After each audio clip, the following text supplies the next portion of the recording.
नमस्कार बंधुरा केमन आছেন सबाई आमी मधुमितार रान्नाघरे आपनादेरके सबाइके स्वागत जानाई। आमी आजके निये चले एसेछि सम्पूर्ण भिन्न धरनेर एकटी रेसिपि आलू एबं करला दिये एकटी सब्जी रेसिपि।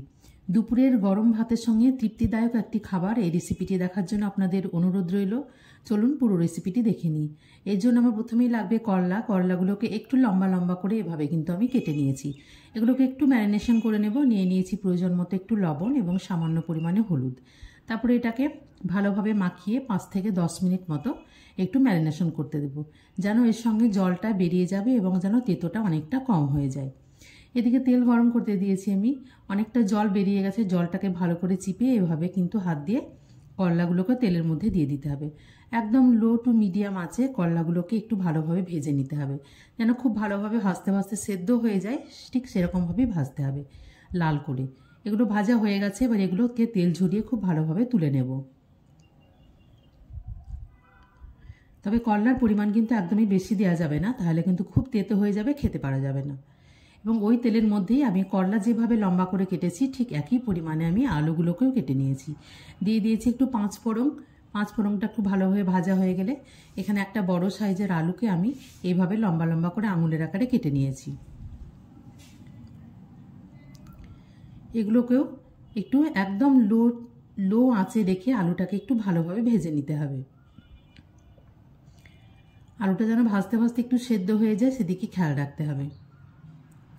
ভাজা হয়ে গেছে। এখানে আমি নিয়ে নিয়েছি একটা পেঁয়াজটাকেও একটু লম্বা লম্বা বড় বড় করে কেটে নিয়েছি, যেন সবগুলো সবজির কাটাটা একই ধরনের হয়, তাহলে কিন্তু এটা দেখতেও খুব সুন্দর লাগে, খেতেও ভালো লাগে।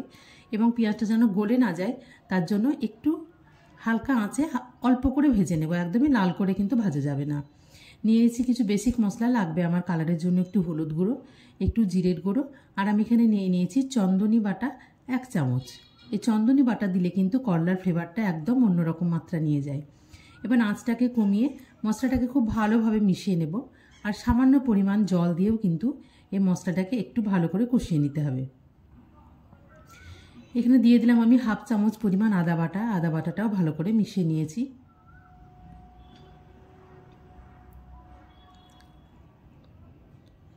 একদম অল্প আঁচে কিন্তু মশলাটাকে ভালো করে কষিয়ে নিতে হবে।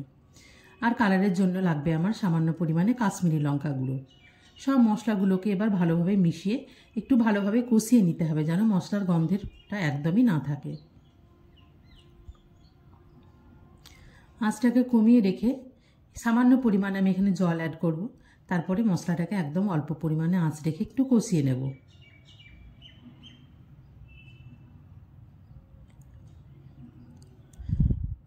এখন কিন্তু মশলা থেকে একদম তেলটা ছাড়তেও শুরু করেছে। এটাকে আরও একটু কষিয়ে নিয়ে একদম মশলাটা কিন্তু খুব ভালোভাবে ভেজে নিতে হবে। মশলাটা একদম ভাজা হয়ে গেছে, শুকনো শুকনো হয়ে গেছে। এখন আমি এখানে পরিমাণ মতো জল ঢেলে দেব। তবে রান্নাটা একটু যেন ঝোল ঝোল হয় তার জন্য এখানে আমি প্রায় 1 বাটি পরিমাণে জল ঢেলে দিয়েছি। আপনারা আপনাদের মতো কতটা গ্রেভি রাখতে চান সেই পরিমাণে কিন্তু জলটা দেবেন।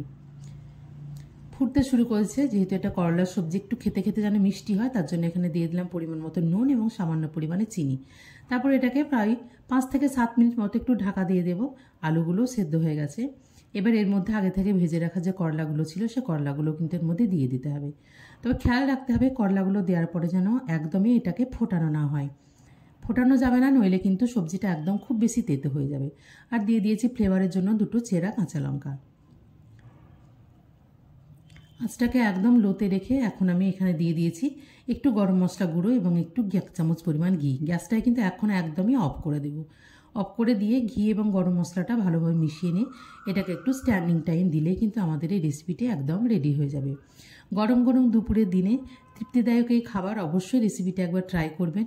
আমার রেসিপিটি ভালো লাগলে চ্যানেলটিকে সাবস্ক্রাইব করবেন, লাইক, শেয়ার এবং কমেন্ট করে আমার পাশে থাকবেন।